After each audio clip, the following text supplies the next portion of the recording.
আসছিস? আমার জিনিস দে, তাড়াতাড়ি দে। আসছি একটু ভাইয়ের খোঁজ খবর নেবে, তা না জিনিস দেখছিস এতগুলো বই কার জন্য নিচ্ছি। চুপ নিয়ে আসছিস? আপনি নি তো?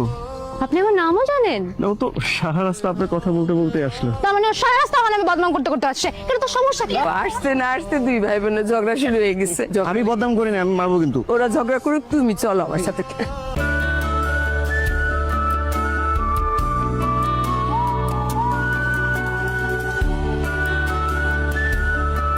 আপনি কি ডিস্টার্ব ফিল করলেন? নাহলে আমি চলে যাচ্ছি, আপনি পড়েন, কোনো সমস্যা নেই। না, আমার পড়া শেষ। বইপোকা মানুষগুলো কিন্তু অনেক সুন্দর হয়। আপনি যদি কিছু না মনে করেন, আপনার পড়া শেষ হলে কি আপনার বইটা আমাকে দিতে পারবেন? ও, পড়া শেষ।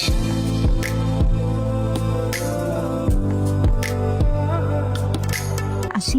Thank you.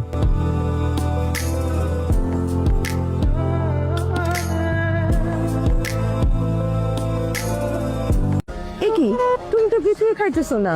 না না আন্টি, আমি মাছ খাই না, মাছের কাঁটা বেছে খেতে সমস্যা হয়। কে তোর বন্ধু নাকি মাছ বেছে খেতে পারে না? তুই বেছে দে। আমি ওকে বাইসা দিব। আর তুই যে এই কথা বলতেছিস ওকে, তুই নিজে বাইসা খাইতে পারিস? মা, কথাটা এখানে বলা খুব দরকার ছিল। তুই নিজে যেটা পারিস সেটা মানুষকে বলবি না।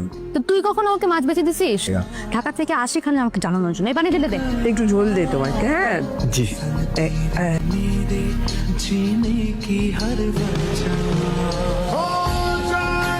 শুনছেন?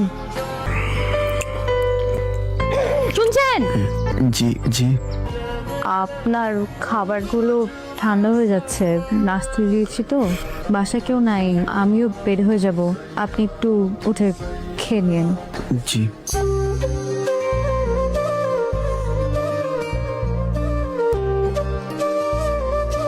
আপনি এখানে একা বসে আছেন? আপনার না বাইরে যাওয়ার কথা ছিল?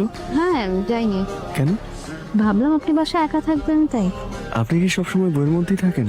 না, সবসময় না। তাহলে? আসলে বাসায় কথা বলার মতো কোনো মানুষ থাকে না, তাই বই পড়ি। কথা বলার মানুষ পেলে কথা বলতেন? হয়তো।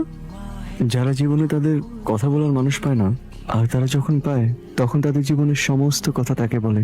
তো আপনি কি আমার কথা শুনতে চাচ্ছেন না নিজের কথা বলতে চাচ্ছেন? আমি আপনার কথা শুনলাম, এটাই বেটার। আপনার প্রিয় লেখককে? সবরেশ মজুমদার। তার সাতখান বইটা খুবই সুন্দর। ভালো পছন্দ। জি। আপনার প্রিয় লেখক কে? সমরেশ মজুমদার।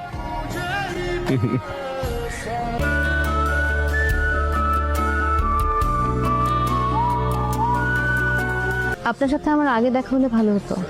এখন কি বেশি দেরি করে ফেললাম? হয়তো।